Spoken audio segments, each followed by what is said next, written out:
Sébastien Chenu, député Rassemblement national du Nord, est-ce que vous voteriez la proposition de loi du député LR Pierre-Henri Dumont visant à encadrer l'allocation de rentrée scolaire? C'est un texte, je le rappelle pour nos auditeurs, qui vise à faire en sorte que les familles fassent effectivement des achats en lien avec la rentrée des classes.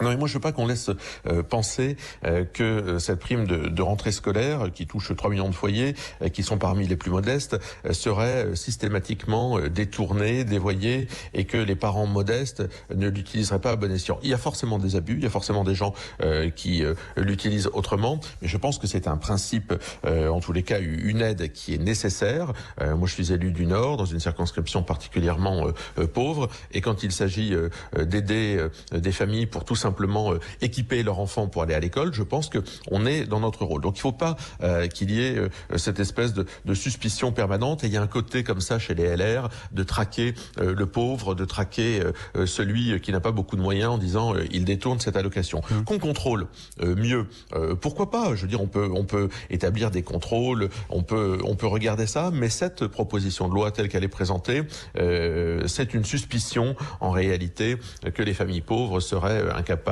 d'éduquer leurs gamins à travers l'utilisation de cette prime. Je pense qu'elle est malvenue. Vous vous êtes jamais demandé si certaines familles, dans certaines familles, cette allocation de rentrée servait vraiment aux dépenses de la rentrée? Si, d'ailleurs c'est pour ça que je vous dis, je ne suis pas hostile à ce qu'il y ait des contrôles, mais je n'aime pas l'aspect suspicieux qui sous-tend cette proposition de loi des Républicains, qui est surtout un peu la chasse aux pauvres. Moi je préférerais des solutions pérennes d'abord, des solutions qui soient encadrées, qui soient pérennes, plutôt que une prime qui soit en augmentation, je crois, de 4%, mais à quoi correspondent ces 4%, pourquoi, comment, etc.